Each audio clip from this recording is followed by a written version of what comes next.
Publicitária, jornalista e radialista, Mara Régia de Perna é a voz de centenas de mulheres do país, à frente dos programas Viva Maria e Natureza Viva, da Rádio Nacional da Amazônia. Feminista, mãe e avó, ela está na lista das 1000 mulheres do mundo indicadas ao Prêmio Nobel da Paz em 2005. Nesta conversa, Mara fala de cidadania, meio ambiente, fala de sua vida e seu trabalho com as mulheres no combate à violência doméstica e revela, pela primeira vez, que também foi vítima de violência sexual. Mara Régia, em primeiro lugar, muito obrigada em nos receber. Confesso que eu estou muito emocionada e feliz de tê-la aqui conosco. Nossa, eu acho que a recíproca é mais do que verdadeira, ainda mais quando estamos aqui nessa Brasília, num lugar tão especial, né, para inclusive levar um pouco da energia desse espaço, né, cheio de arte e cheio de memória, né? Você fala cheio de energia, então eu já vou começar a entrevista por aí. Cheio de energia, mas também muito cheio de concreto, essa coisa da arquitetura de Brasília. E seu trabalho é todo voltado à parte da Amazônia, não todo, mas principalmente voltado à questão da Amazônia. Dá para conciliar essa energia aqui em Brasília, da natureza e do concreto? Você, principalmente, que passa diariamente pelos bastidores do poder para fazer o seu trabalho, certamente você tem aquela Brasília concreto, né, como, digamos, um parâmetro do trabalho. Mas eu estou sempre em sintonia com esse sentido mais profundo que, inclusive, o rádio privilegia, né? É o ouvir os pássaros, não é? E eles estão nas árvores, o verde aqui na cidade, né? E o que me encanta, estando aqui, é olhar 180 graus. Eu acho que quando você pensa grande, pensa na direção do horizonte, abre-se uma janela enorme no seu peito, né? Então, eu acho que é por essa janela que eu vejo a Amazônia e que eu vejo essas ondas do rádio que irradiam a minha voz, assim, para todo o Brasil. Por falar em ondas do rádio, eu acho que uma das principais características suas é o fato de conseguir traduzir às vezes, informações tão complexas, né? Na parte de meio ambiente, na parte de sexualidade. O que foi mais difícil para levar até essas populações da Amazônia em termos de informação? Eu acho que a questão de gênero, meio ambiente, ela é muito real na vida das pessoas. Agora, às vezes você não precisa ter o conceito, não é? Por exemplo, eu gosto muito de citar a dona Raimunda dos Cocos. É uma líder feminista que mora no Bico do Papagaio, que foi comigo para a China, inclusive, durante a Conferência da Mulher. E ela muito agoniada, Mara Régia, se uma pergunta, dá para voltar para trás? Porque ela não estava aguentando 30 horas de viagem até a China, né? Tendo saído daquela mata fechada onde tem a floresta do Babaçu, né? Com ela eu aprendi muita coisa, mas acima de tudo, só para você ter um exemplo de como essas pessoas da terra que têm essa ligação, têm uma pertença única. E olha, não tem universidade e academia que caibam nessa dimensão. Por exemplo, ela disse, Mara Régia, esses estudantes, esses cientistas, vem aqui para visitar a gente. Visitar nada, Mara Régia, dá um trabalho danado. Fica aqui 10, 15 dias, mostra isso, mostra aquilo, mostra planta, mostra pedra, não conhece nada do Babaçu, não sabe que é mesocarpo. E, de repente, vão embora, descobre que a gente tem um tesouro aqui, mas não volta para dizer e a gente morre pensando que é miserável. Então, você veja que nesse fragmento de fala, ela resgata justamente o que é cobrado da ciência, que é devolver conhecimento, né? Então, eu acho que o Natureza Viva, por exemplo, que eu já faço há quase 25 anos, tentando a tradução desse conceito de sustentabilidade, claro que a gente passou por momentos muito críticos. Me lembro que o jornalista Washington Novaes, quando fez aquele livro A Terra Pede Água, fiquei muito espantada, porque ele afirmava que se a gente haveria de ter uma guerra, uma terceira guerra mundial, que é antes de Donald Trump, seria por água, né? Então, eu comecei a lidar com mais atenção para essa questão do recurso hídrico finito, que na Amazônia, com aquele mundão de água, é meio abstrato para quem está ali, né? São 2 programas, um com quase 25 anos, o outro com quase 36 anos. Isso. São 2 filhos. Tem algum preferido? Viva Maria! Sempre! Movimento de Mulher me deu tudo na vida. Não só a possibilidade de ganhar o mundo, né? Porque, enfim, eu sou uma pessoa que nasci no subúrbio carioca, fazendo coreto para o desfile do bloco lá do Cacique de Ramos e anos depois para a Imperatriz Leopoldinense, né? Mas nunca, jamais, em tempo algum, pensei sequer navegar essas ondas do rádio. Eu tinha uma certa facilidade para desenho. E aí eu disse, acho que eu vou ser uma grande pintora. Eu acho que no rádio a gente também usa toda a paleta de cores, né, para fazer um cenário mais bonito, porque ele vai se valer da matéria-prima que é o pensamento das pessoas, a imaginação. Esse é o grande capital, né? Mas o Viva Maria é tudo. Viva Maria, sim, me deu a possibilidade de resgatar uma promessa que eu fiz quando eu tinha 8 anos de idade.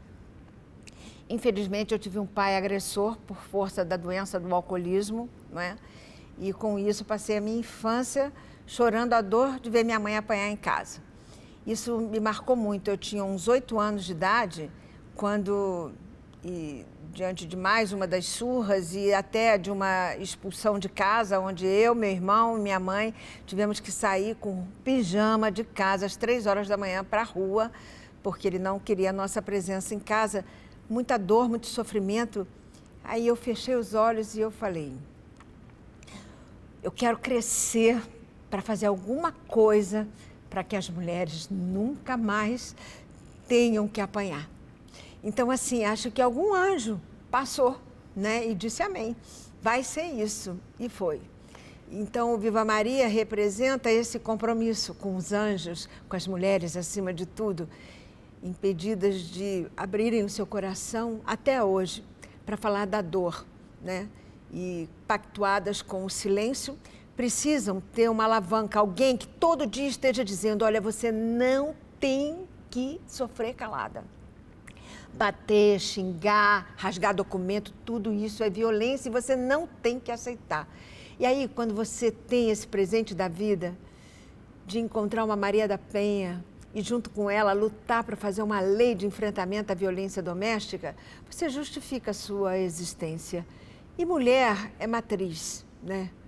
Então, é claro, eu tenho muitas parcerias e alianças com os homens, tenho filho, tenho neto, mas eu acho que é na mulher onde os ciclos da vida se fazem de uma maneira mais contundente e se refletem na humanidade. Desde quando você se descobriu feminista? Acho que desde 1900 e vovó novinha, né? Porque assim, quando você percebe, olha, eu sou uma pessoa dos anos 50 e nasci numa família de gente muito humilde, meu avô era pedreiro, minha avó era trabalhadora doméstica, então assim, a gente não tinha muito onde beber na fonte, né? As escolas é que foram o meu maior aprendizado.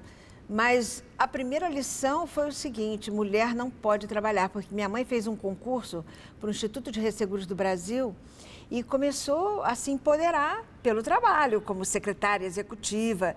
E a irmã, que era casada com um cidadão bancário e que tinha uma visão da vida muito estreita, acabou proibindo não só a minha tia de se relacionar com a minha mãe, como também eu e meu irmão fomos impedidos de continuarmos brincando com os nossos primos, porque nós éramos filhos de mulher que trabalha fora. E mulher que trabalha fora não presta. Então, desde que você tem essa vivência, clareia dentro de você uma indignação que depois tem que se traduzir em luta. E a minha luta vem daí, dessa percepção, né? Eu até agradeço a todos esses algozes, porque me deram a contundência dessa luta, que depois foi fortalecida em Londres, onde aconteceu o meu primeiro batismo dentro do feminismo, numa passeata que aconteceu para saudar a década da mulher, 1975. E aí era incrível ver, já em 1976, numa passeata lá no Hyde Park, onde as mulheres diziam, nem a igreja, nem o Estado, as mulheres têm que decidir seu destino e também o seu território de atuação. Aí eu falei, nossa, é isso, nossa, existe, né, muita gente brigando por essa cidadania plena. E de longe eu tive essa percepção do quão atrasada estava a posição das mulheres na sociedade brasileira. Como é que você avalia hoje o movimento feminista? A gente vive um momento de tanto tudo é preto ou é branco, né?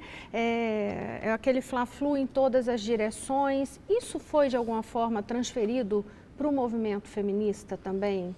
Olha, é muito difícil você ter uma radiografia absolutamente fidedigna, né? O que me refrigera a alma é ver a juventude dentro do movimento, né? E das vadias às latinas, frente ao recrudescimento de uma política muito machista, né? Não só em nível nacional, como em nível mundial. E é absolutamente gratificante você sentir que a luta vai continuar e as mulheres já estão em movimento e não vão parar. Se lá atrás nós tivemos Beth Friedman propondo o queimar do sutiã, e aí o sutiã como a grande metáfora, não é? Porque, de repente, também, quando você pensa num espartilho, uma vez em Milão eu fui numa exposição sobre todos os sutiãs do mundo, né? E aqueles espartilhos, aquela prisão, a necessidade de você ter esse culto ao corpo, não poder ter uma barriguinha, não poder ter o seu estômago estufado, e você tem que ter aquele seio protuberante. Que isso? Isso é escravidão também, isso é violência. Cada um sabe a dor e a delícia de ser o que é, já diz o poeta. Então, assim, precisa mesmo, sabe, que você conquiste o seu espaço de liberdade, porque esse é o bem maior da vida, depois da saúde, é claro. A gente continua esta conversa no próximo bloco.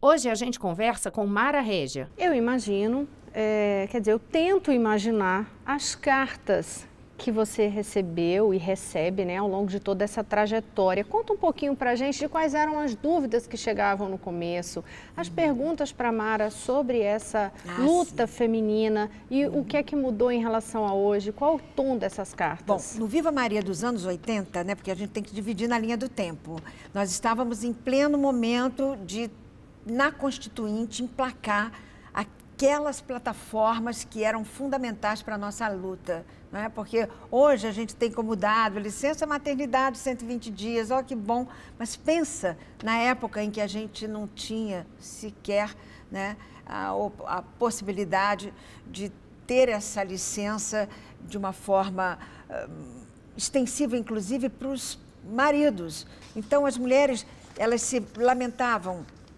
pediam socorro contra a violência, e nesses anos 80 aconteceu o crime Thaís Mendonça, essa estudante da UNB, assassinada por Marcelo Bauer, e que foi assim um trampolim para que a gente ganhasse as ruas, começasse com o megafone, porque na época não tinha rede social não, era no megafone.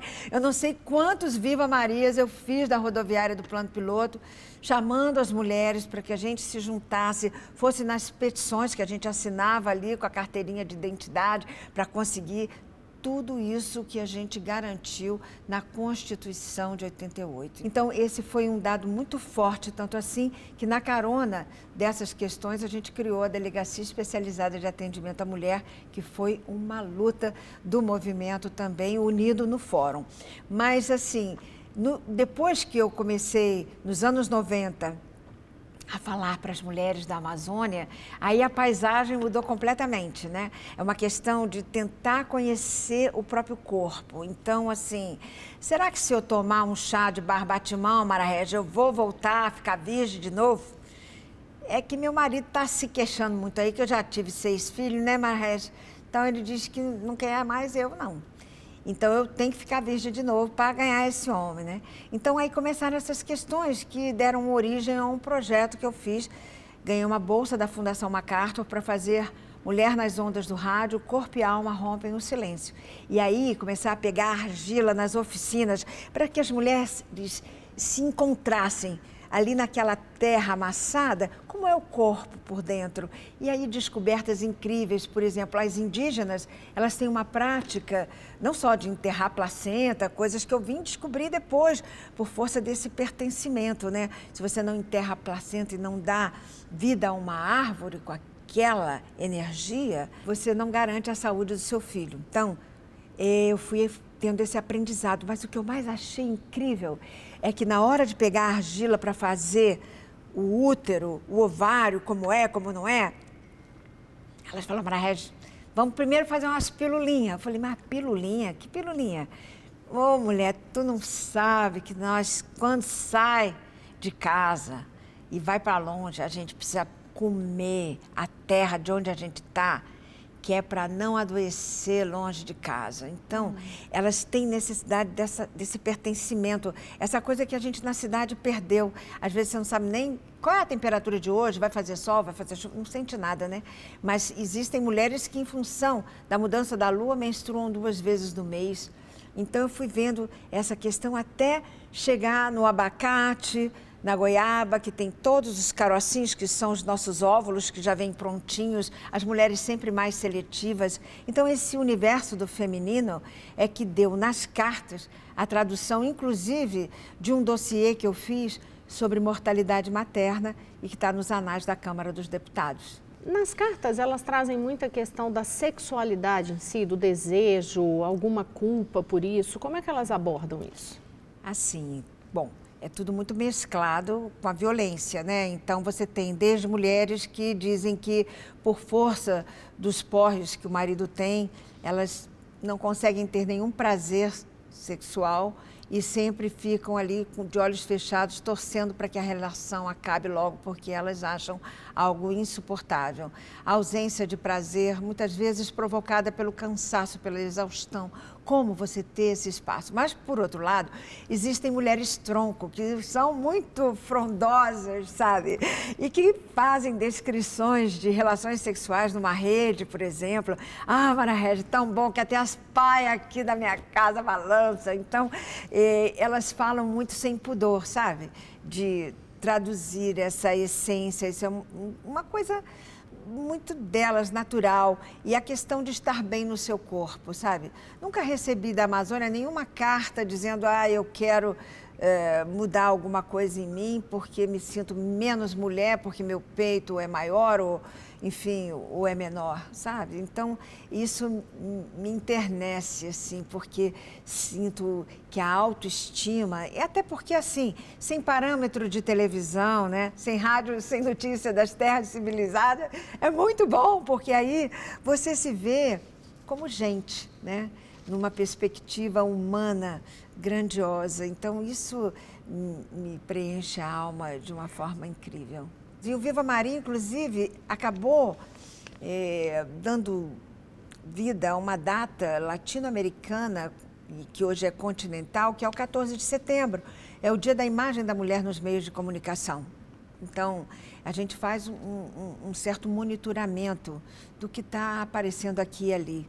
E de bullying, nessa época em que as redes sociais aí estão fazendo um papel absolutamente inesperado, porque, puxa, eu sempre pensei rede social como mobilização. Ai, que bom, a gente, liberdade de expressão, mas nunca jamais como ferramenta, não é, de violência racial, intolerância, não é? Um novo tipo de aprisionamento, né? Tudo, né? Então, assim, me dói a alma, sabe? Ver como, enfim, acho que Santos Dumont deve ter pensado a mesma coisa quando fez o avião, poxa, estão usando para a guerra. Mas é realmente lamentável que a gente, com uma ferramenta desse porte, não determine um campo onde a defesa dos direitos humanos fosse o protagonismo, o grande desafio para todos e para todas. Mas, enfim, um dia a gente chega lá. Agora, eu queria te mostrar algumas imagens aqui para saber qual é o sentimento que você tem quando você vê situações como estas aqui, ó. A questão é absolutamente impactante. Estupro é um capítulo da violência contra a mulher que, para mim, pessoalmente, é muito cara, porque eu também fui vítima dessa violência. E, assim, acho que esse caso ele é emblemático na medida em que a mulher vítima desse estupro, ela foi imediatamente colocada no banco dos réus, né? Então, assim, essa tendência que se tem de fazer com que as mulheres elas sejam deslocadas da situação de vítima, né, para o banco dos réus, é uma coisa que a gente não pode mais admitir. E não por acaso o movimento todo se uniu e houve uma verdadeira mudança, inclusive na relação policial, em relação a esse caso. E em relação a isso aqui, que é justamente a situação do Pará, uma mulher na mesma cela com homens? O Pará tem uma trajetória marcada pela violência, né? E as mulheres são totens no Pará na medida em que, de Dorothy Stang, a essas criaturas expostas a uma violência dessa ordem, é uma coisa inominável, é dramático. E eu sempre choro muito, todas as lideranças, Maria do Espírito Santo, Zé Cláudio, enfim, há tempos eu vejo a raiz das árvores sangrarem com essa situação de violência. Acho que o Pará, de toda a Amazônia Legal, ele é, infelizmente, uma referência que precisa de política pública, que precisa de uma ação contundente por parte da sociedade brasileira. Seu trabalho é muito forte, obviamente, nessa região amazônica como um todo, mas você tem reconhecimento, inclusive, internacional. Mas eu vou focar na questão da Amazônia, esse trabalho não só com as mulheres, mas o trabalho ambiental. E para ir em algo muito Mara Régia, trabalhar com a Amazônia, assim, tão dentro da Amazônia, mexeu com a sua espiritualidade de alguma forma? Sim, eu acho que eu entrei numa outra sintonia, assim, que anteriormente eu não tinha. A questão da intuição mesmo, sabe? E de perceber o que está em volta, até para enfrentar os perigos da Amazônia, né? Que não são poucos, porque você, às vezes, se depara com situações como eu. Fiquei à deriva num barquinho, que era uma voadeira, né? Que é só aquela canoa que tem um motorzinho, bateu no igarapé, estava eu e o barqueiro, a noite caindo, os jacarés com aqueles olhinhos assim, vou te comer. E você passar ali 8 horas sem ninguém para te ajudar. A outra margem ficava a 14 quilômetros, e não tinha remo e eu também não tinha me antenado em levar o salva-vida. Então, isso me deu uma coisa que pode parecer até arrogância, mas não é não. Eu acho que eu não vou morrer de um acidente trágico assim, não, sabe? Porque eu já passei em teco-teco, muita viagem, né? Aqui e ali, onde você chega em pistas que sequer são asfaltadas, né? Mas que vale muito a pena. Chegar lá em Marechal Urbano, você vê o piloto dizendo, tira a bicicleta, nós temos que descer. Olha as galinhas, né? Então, assim, é um universo muito interessante. Agora, sim, você tem que estar atento. Aprendi que na floresta, na mata, você nunca pode usar preto, né? Você sempre tem que usar o branco para irradiar. Aí você vai ficando meio bicho, você está perfeita. Mas é isso, a gente precisa viver esse Brasil profundo. E esse Brasil profundo ainda está na Amazônia, né?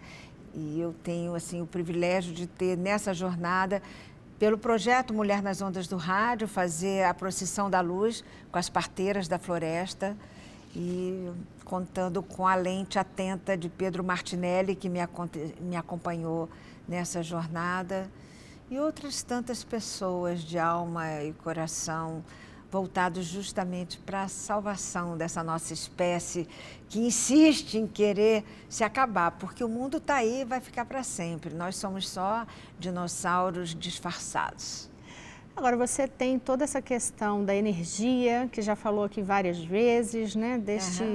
Desta ligação com o centro, com a terra.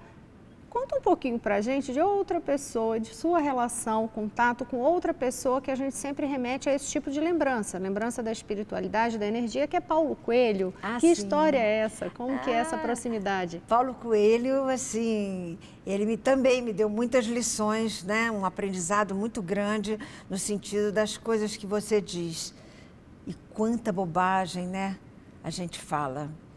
E tem que tomar muito cuidado. Eu era um pouco inconsequente, sofria de incontinência verbal, falava cada bobagem, assim, isso, aquilo, não vai dar certo, não. E em alguns momentos muito decisivos da minha vida, ele me ensinou que a força do pensamento e o próprio querer, né? Aquela frase que ficou muito famosa, aquele Maktub, onde ele diz que quando você quer verdadeiramente alguma coisa, o universo conspira. E a minha história com o Paulo Coelho vem do Raulito, porque Raul Seixas acabou sendo meu padrinho de casamento, porque eu fui a São Paulo para assistir o show onde o Paulo era produtor e o Raul Seixas ia fazer o show lá. E aí eu conheci o pai dos meus filhos, um italiano que me levou para o mundo e aqui estamos nós, né? Agora, Mara, você falou muito dessa coisa da força do pensamento, de alcançar o que quer, colocando foco naquele pensamento. O rádio te conquistou, te escolheu, você escolheu o rádio, como é que é essa relação? Não sei. Sabe quando você encontra o homem da sua vida? Aquela alquimia? Assim, eu sou você, você sou eu. Ele é o ar que eu respiro, né? O rádio, para citar Paulo Coelho, é minha lenda pessoal. Mas o que é aquele segredinho que, por mais falante que Mara seja, está guardado? Olha, nem te conto que quando eu comecei no rádio, eu fiquei tão nervosa que eu fiquei rouca. E ao chegar em casa, minha mãe, que estava ouvindo o programa, falou: minha filha, faça concurso rapidinho para o Banco do Brasil, porque você não nasceu para isso, minha filha, por favor.